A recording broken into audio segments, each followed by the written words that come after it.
수요일 저녁에 사랑하는 하나님 아버지께 예배를 드립니다. 찬송가 218장 내 맘과 정성을 다하여서 함께 찬양하시겠습니다.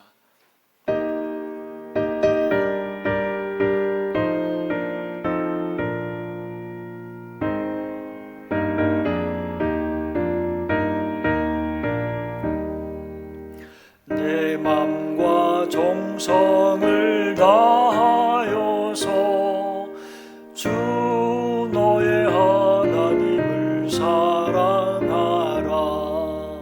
내 몸을 아끼고 사랑하듯 형제와 이웃을 사랑하라.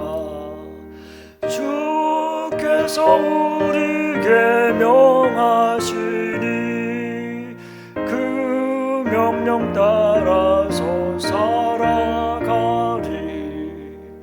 널 미워 해치는 원수라도 언제나 너 그렇게 사랑하라. 널 핍박하는 자 위에서도 신실한 마음으로 복을 빌라. 주께서 우리에게 명하시니 그 명령 따라서 살아가리.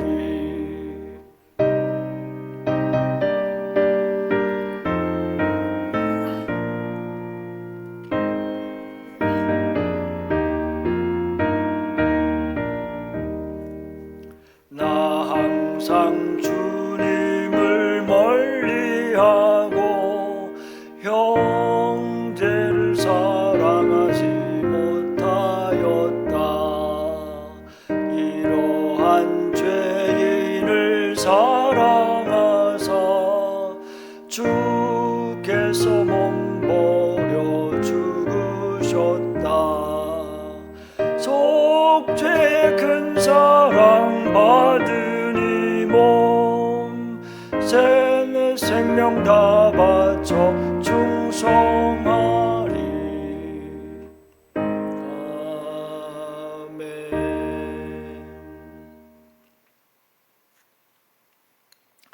살아계신 하나님 아버지, 항상 우리와 함께하여 주시니 감사를 드립니다. 수요일 저녁에 또 아버지께 예배를 드리며 마음을 모으기를 원합니다. 성령님께서 임재하여 주시옵소서. 느헤미야 이야기를 통하여서 하나님의 사람으로서 리더십을 배울 수 있도록 도와주시옵소서. 느헤미야의 믿음을 배울 수 있도록 도와주옵소서. 우리의 가정과 직장과 사업장에서 하나님의 사람으로 말씀을 따라서 순종하는 삶을 살아낼 수 있도록 도와주시옵소서. 예수님의 이름으로 기도드리옵나이다. 아멘. 오늘 본문 말씀은 느헤미야 5장 1절부터 19절까지입니다. 좀 긴데요, 제가 읽겠습니다. 그때 백성들이 그들의 아내와 함께 크게 부르짖어 그들의 형제인 유다 사람들을 원망하는데, 어떤 사람은 말하기를 우리와 우리 자녀가 많으니 양식을 얻어 먹고 살아야 하겠다 하고, 어떤 사람은 말하기를 우리가 밭과 포도원과 집이라도 저당 잡히고 이 흉년의 곡식을 얻고자 하고, 어떤 사람은 말하기를 우리는 밭과 포도원으로 돈을 빚내서 왕에게 세금을 바쳤도다. 또 육체도 우리의 형제의 육체와 같고 우리 자녀도 그들의 자녀와 같거늘 이제 우리 자녀를 종으로 파는도다. 우리 딸 중에 벌써 종된 자가 있고 우리의 밭과 포도원이 이미 남의 것이 되었으나 우리에게는 아무런 힘이 없도다 하더라. 내가 백성의 부르짖음과 이런 말을 듣고 크게 노하였으나 깊이 생각하고 귀족들과 민장들을 꾸짖어 그들에게 이르기를 너희가 각기 형제에게 높은 이자를 취하는도다 하고 대회를 열어 그들을 쳐서 그들에게 이르기를 우리는 이방인의 손에 팔린 우리 형제 유다 사람들을 우리의 힘을 다하여 도로 찾았거늘 너희는 너희 형제를 팔고자 하느냐? 더구나 우리의 손에 팔리게 하겠느냐 하매 그들이 잠잠하여 말이 없기로 내가 또 이르기를 너희의 소행이 좋지 못하도다. 우리의 대적 이방 사람의 비방을 생각하고 우리 하나님을 경외하는 가운데 행할 것이 아니냐.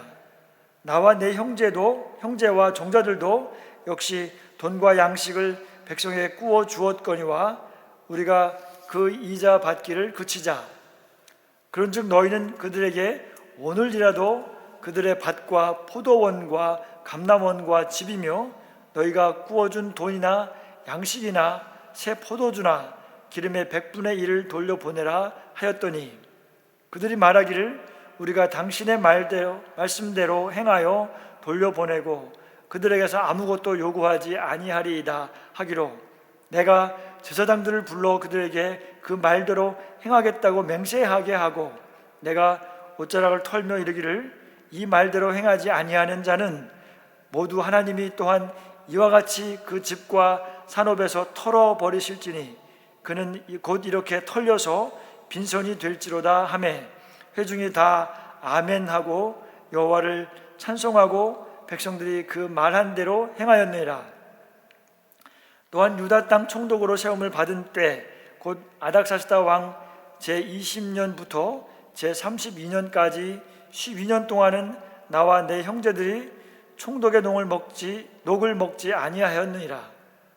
나보다 먼저 있었던 총독들은 백성에게서 양식과 포도주와 또 은 40세겔을 그들에게서 빼앗았고 또한 그들의 종자들도 백성을 압제하였으나 나는 하나님을 경외함으로 이같이 행하지 아니하고 도리어 이 성벽 공사에 힘을 다하며 땅을 사지 아니하였고 내 모든 종자들도 모여서 일을 하였으며 또 내 상에는 유다 사람들과 민장들 150명이 있고 그 외에도 우리 주위에 있는 이방 족속들 중에서 우리에게 나아온 자들이 있었는데 매일 나를 위하여 소 한 마리와 살진 양 6마리를 준비하며 닭도 많이 준비하고 열흘에 한 번씩은 각종 포도주를 갖추었나니 비록 이같이 하였을지라도 내가 총독의 녹을 요구하지 아니하였음은 이 백성의 부역이 중함이었더라.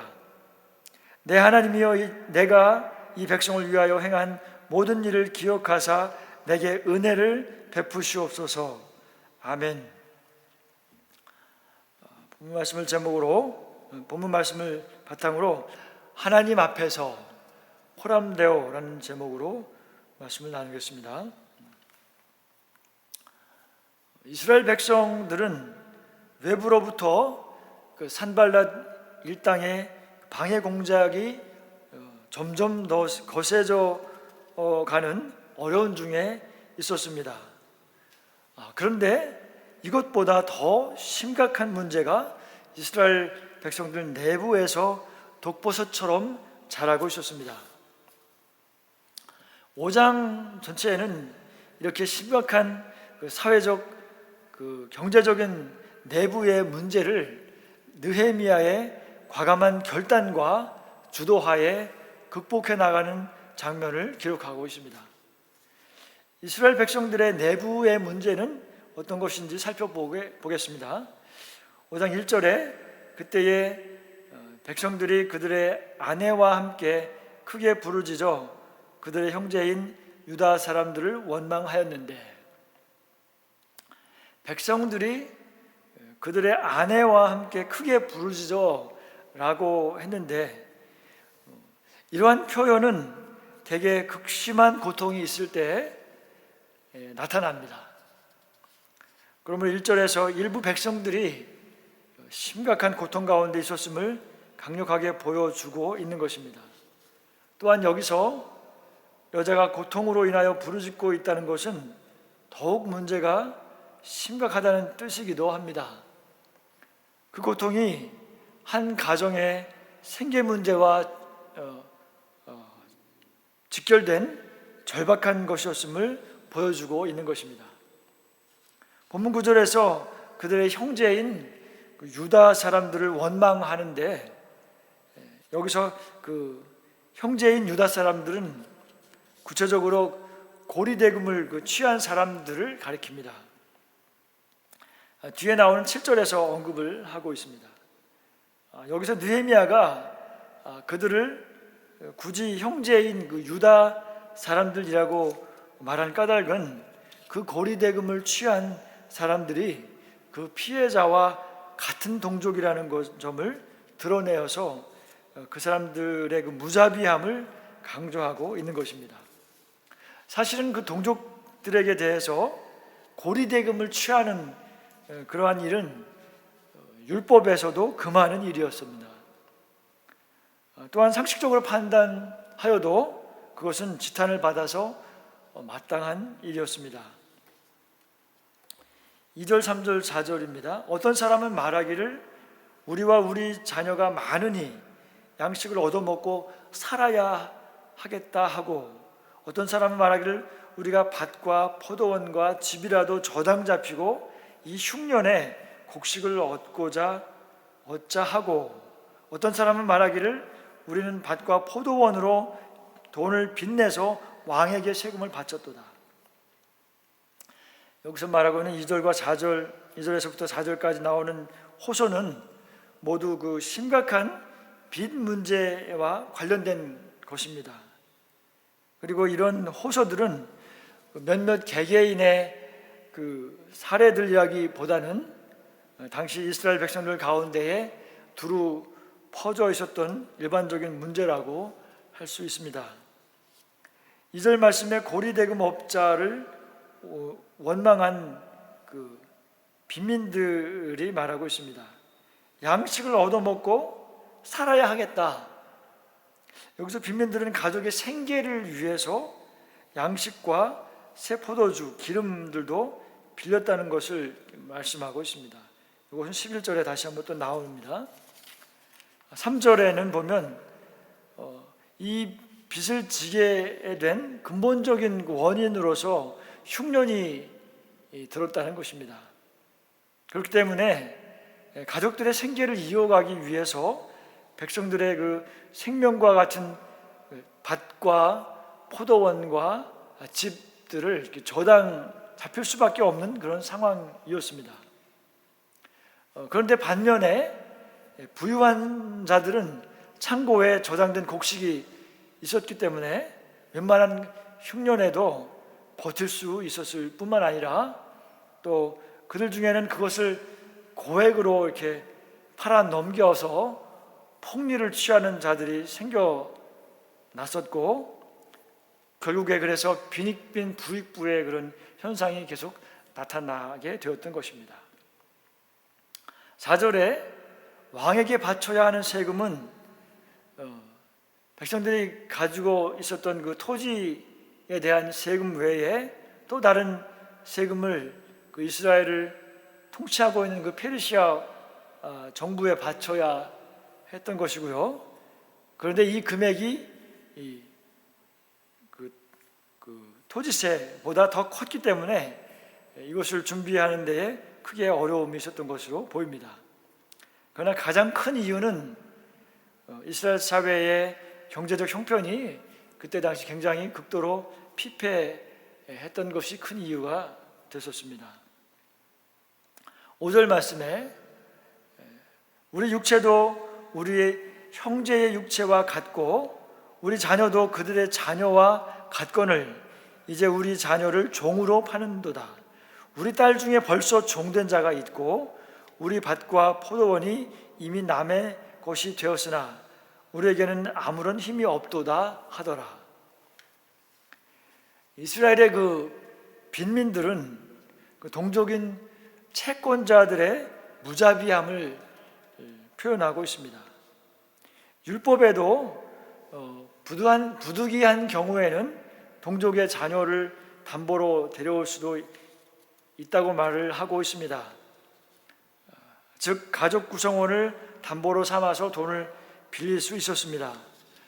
그렇지만 기한 내에 돈을 갚지 못하면 채무자의 자녀나 아내 또는 심지어는 채무자 자신이 채권자의 종으로 봉사해야만 했습니다. 그러나 신명기 말씀에 근거하면 제 7년째 되는 해에는 다시 풀려날 수 있도록 되어 있었는데요, 그 율법을 잘 지켰다면 이런 문제가 되지 않았을 것입니다. 결론적으로 말해서 채권자들의 죄는 그들이 가난한 자들로부터 고리의 이자를 취할 뿐만 아니라 그것으로 인하여 동족을 종으로 잡아가고 또 심지어 동족의 그 딸까지 종으로 팔려갔다는 것입니다. 여기서 특별히 우리의 딸 중에 벌써 종된 자가 있고 라는 이 말은 그 딸의 그 노동력만을 이야기하는 것이 아닙니다. 사실 빚 때문에 팔려간 여종은 남종과 달리 성적인 문제에 있어서 채권자의 처분에 따라야 했기 때문입니다. 채무자의 자녀들이 채권자의 노예가 되는 것은 그 모든 소유물을 다 빼앗긴 다음에 최종적으로 이루어졌다는 사실로 미루어서 보면 그때 당시에 빈곤이 얼마나 극심했는지를 알 수가 있는 것입니다. 이러한 모든 사실을 느헤미야가 들었습니다. 6절 말씀에 내가 백성의 부르짖음과 이런 말을 듣고 크게 노하였으나 라고 말합니다. 하나님을 경외하고 백성을 긍휼히 여기는 느헤미야는 너무나 답답하여 크게 분노합니다. 어느 때보다 일치단결해서 성벽을 세워야 하는 그때에 그것을 깨뜨리는 부자들의 횡포를 얼마나 미워했는지를 보여주고 있습니다. 그때의 느헤미야의 분노는 그 이방인 산발랏 일당에 대한 분노만큼이나 크게 노하고 있는 것입니다. 계속해서 7절 말씀에 깊이 생각하고 귀족들과 민장들을 꾸짖어 그들에게 이르기를 너희가 각기 형제에게 높은 이자를 취하는도다 하고 대회를 열어서 그들을 쳐서 그들에게 이르기를 우리는 이방인의 손에 팔린 우리 형제 유다 사람들을 우리의 힘을 다하여 도로 찾았거늘 너희는 너희 형제를 팔고자 하느냐 더구나 우리의 손에 팔리게 하겠느냐 하며 그들이 잠잠하여 말이 없기로. 7절에 느헤미야는 상당한 기간 동안 깊이 생각을 합니다. 어떻게 이 문제를 바로잡아야 할지 고민합니다. 그 고리대금을 취한 사람들은 결국 귀족들과 민장들입니다. 그들이 자신의 말에 순종해서 따라 줄는지 깊이 생각했을 것입니다. 느헤미야는 귀족들과 민장들을 우선 1차적으로 꾸짖었지만 그들이 그 꾸짖음을 받아들이지 않았음을 암시하고 있습니다. 그래서 느헤미야는 전체가 모이는 대회를 열었다고 했는데 이것은 하나님의 백성이라는 언약 공동체를 가리키는 것입니다. 느헤미야는 그 언약 공동체의 전체가 모인 대회에서 모든 백성들 앞에서 공개적으로 그들을 정죄하고 책망하였던 것입니다. 8절에 느헤미야는 자신은 페르시아에 있을 때에 자신의 동족이 이방인의 손에 팔리는 것을 보고 힘을 모아서 도로 찾아왔음을 공표하며 자신을 따를 것을 호소하였습니다.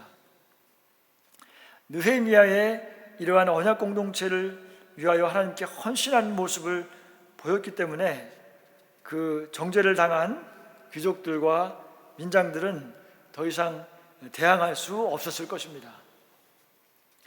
계속해서 9절입니다. 내가 또 이르기를 너희의 소행이 옳지 못하도다. 우리의 대적 이방 사람의 비방을 생각하고 우리 하나님을 경외하는 가운데 행할 것이 아니냐. 느헤미야는 또한 그 대적인 이방 사람들의 시선도 의식을 합니다. 이방 사람들이 자신들이나 하나님을 섬기는 이스라엘 공동체가 무엇이 다르냐고 비방하지 않겠는가 하고 비방하는 것을 생각해야 한다고 말합니다.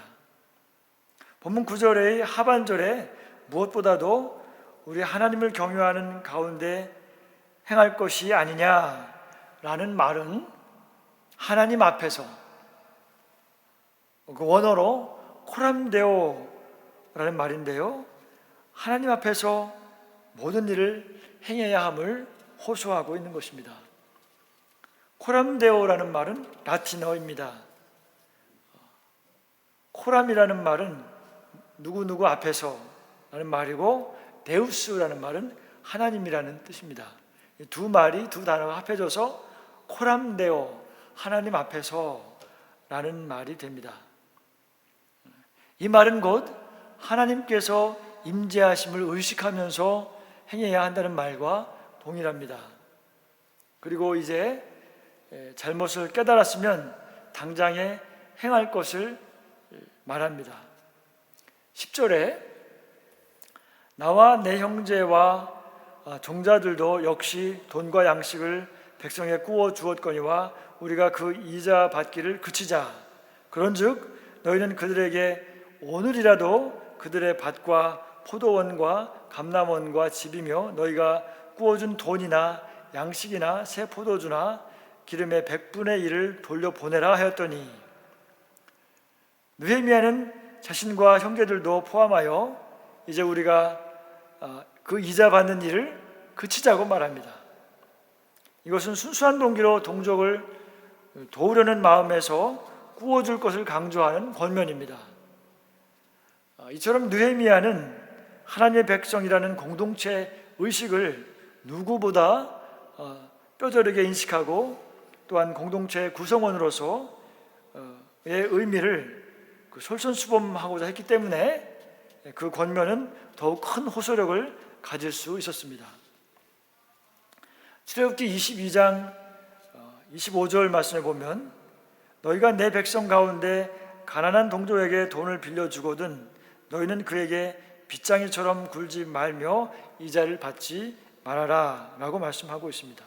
또 시편 119편 36절에 보면, 내 마음을 주의 증거들에게 향하게 하시고 탐욕으로 향하지 말게 하소서 라고 말씀합니다.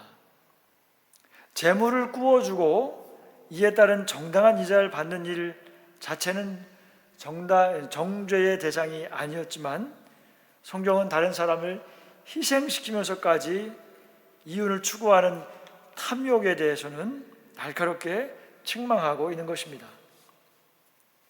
특히 본문과 같은 이스라엘의 다급한 상황 속에서 느헤미야는 아주 이자를 기대하지 말고 구워줄 것을 간곡히 호소하고 있는 것입니다.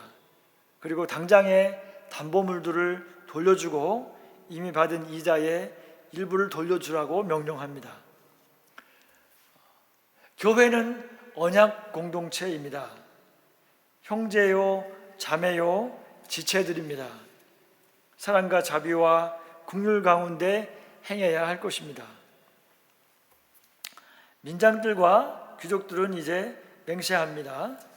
12절에 그들이 말하기를 우리가 당신의 말씀대로 행하여 돌려보내고 그들에게서 아무것도 요구하지 아니하리이다 하기로, 내가 제사장들을 불러 그들에게 그 말대로 행하겠다고 맹세하게 하고, 내가 옷자락을 털며 이르기를 이 말대로 행하지 아니하는 자는 모두 하나님이 또한 이와 같이 그 집과 산업에서 털어버리실지니 그는 곧 이렇게 털려서 빈손이 될지로다 하매, 회중이 다 아멘하고 여호와를 찬송하고 백성들이 그 말한 대로 행하였느니라. 느헤미야의 호소에 백성들은 그대로 순종하기로 합니다. 채무자들로부터 빼앗은 담보물과 이미 부당하게 취했던 이자는 돌려주고 앞으로는 받을 이자를 포기하겠다고 대답을 하였습니다. 순종할 것을 약속하는 그들의 결심을 다시 번복하게 하지 못하게 하기 위해서 하나님 앞에서, 제사장들을 앞에서 신앙적인 차원에서 소원을 하게 했습니다. 그래서 그것을 제사장들이 감독하게 했습니다. 13절에서는 느헤미야는 자신의 옷자락을 털며 하나님 앞에서 고리대금 취하고도 자신의 잘못을 뉘우치지 않는 사람들의 모든 소유를 거두어 가실 것이라 하고 경고합니다. 이에 따라서 백성들의 고리대금을 취하는 일과 형제를 종으로 부리는 일들을 깨끗하게 해결하였습니다. 느헤미야 5장 14절 말씀에 총독으로 12년 동안은 나와 내 형제들이 총독의 녹을 먹지 아니하였느니라. 16절 말씀에 느헤미야는 땅을 사지 아니하였고, 17절에 또 내 상에서 유다 사람들과 민장들 150명이 있고 그 외에도 우리 주위에 있는 이방 족속들 중에서 우리에게 나아온 자들이 있었는데 매일 나를 위하여 소 한 마리와 살찐 양 6마리를 준비하며 닭도 많이 준비하고 열흘에 한 번씩은 각종 포도주를 갖추었나니 비록 이같이 하였을지라도 내가 총독의 녹을 요구하지 아니하였음은 이 백성의 부욕이 중함이었더라. 19절에 내 하나님이여 내가 이 백성을 위하여 행한 모든 일을 기억하사 내게 은혜를 베푸시옵소서. 14절에서 19절까지는 느헤미야가 자칫 잘못하면 이스라엘의 상류 계급층과 충돌을 빚을 소지가 있었는데도 불구하고 앞에서 말한 것과 같은 그 사회적 경제적인 개혁을 도모할 수 있었고 또 개혁을 성공할 수 있었던 그 바탕이 되는 힘에 대해서 말하고 있는 것입니다. 그것은 바로 느헤미야의 청렴과 결백이었습니다. 총독으로서 재임하고 있었던 12년간이나 마땅히 받아야 할 녹도 받지 않았고 오히려 많은 사람들을 모아서 함께 먹었고 심지어 함께하게 된 이방인들에게까지도 음식을 베풀며 지도자로서의 표본을 보여주었습니다. 느헤미야는 자신의 재산을 모으지도 않았습니다. 백성들은 사랑으로 긍휼히 여김으로 존중하였고 빼앗거나 압제하지 않았습니다. 백성들에게 양식과 재물과 세금도 거두지 않았다는 것입니다. 자신의 부동산 재산을 축적하지 않았습니다. 스스로 성벽을 세우는 일에 솔선수범하였을 뿐만 아니고 또 백성들의 상전 노릇을 하지 않았습니다. 백성들을 배려하여 자신의 물질로 자신과 함께하는 150명이 넘는 사람들을 음식으로 섬겼습니다. 이렇게 해서 물질로 헌신하는 지도자의 모습을 보여주었습니다. 그래서 마지막으로 19절에 이제 하나님 앞으로 나아갑니다. 그리고 기도하기를 느헤미야는 이 모든 백성들을 위하여 베푸는 것은 하나님께서 기억해 주실 것을 원하고 은혜를 베풀어 주시기를 기도했습니다. 느헤미야는 모든 일을 시작하기 전에도 기도로 시작하였고 일을 진행하는 과정에서도 계속해서 하나님께 기도하며 일을 추진하였고 이제 모든 일을 마치고 모든 것에 하나님께서 은혜를 주시기를 기도하는 하나님의 종의 모습을 보여준 것입니다. 이제 말씀을 정리합니다. 하나님을 경외함으로 언약 공동체의 문제를 기도함과 담대함으로 해결하는 느헤미야의 리더십을 우리가 살펴보았습니다. 공동체로 하여금 하나님 앞에 서도록 인도하여 잘못을 깨닫도록 하고 회개하며 돌이키게 하는 지도자의 모습을 보았습니다. 가난한 백성들을 생각하여 자신이 마땅히 누려도 되는 권리마저도 포기하며 솔선수범하여 오히려 자신의 물질까지 더하여 헌신하는 지도자를 보게 되었습니다. 저와 화미 공동체의 모든 성도들이 느헤미야를 본받아 사랑과 긍휼히 여기며 하나님 앞에서 코람데오의 마음으로 기도하며 실천하는 하나님의 사람들이 모두 되시기를 예수님의 이름으로 축복합니다. 주기도문 하심으로 예배를 마치겠습니다. 하늘에 계신 우리 아버지여, 이름이 거룩히 여김을 받으시오며 나라가 임하옵시며 뜻이 하늘에서 이루어진 것 같이 땅에서도 이루어지이다. 오늘날 우리에게 일용할 양식을 주옵시고 우리가 우리에게 죄 지은 자를 사하여 준 것 같이 우리의 죄를 사하여 주옵시고 우리를 시험에 들지 말게 하옵시며 다만 악에서 구하시옵소서. 대개 나라와 권세와 영광이 아버지께 영원히 있사옵나이다. 아멘.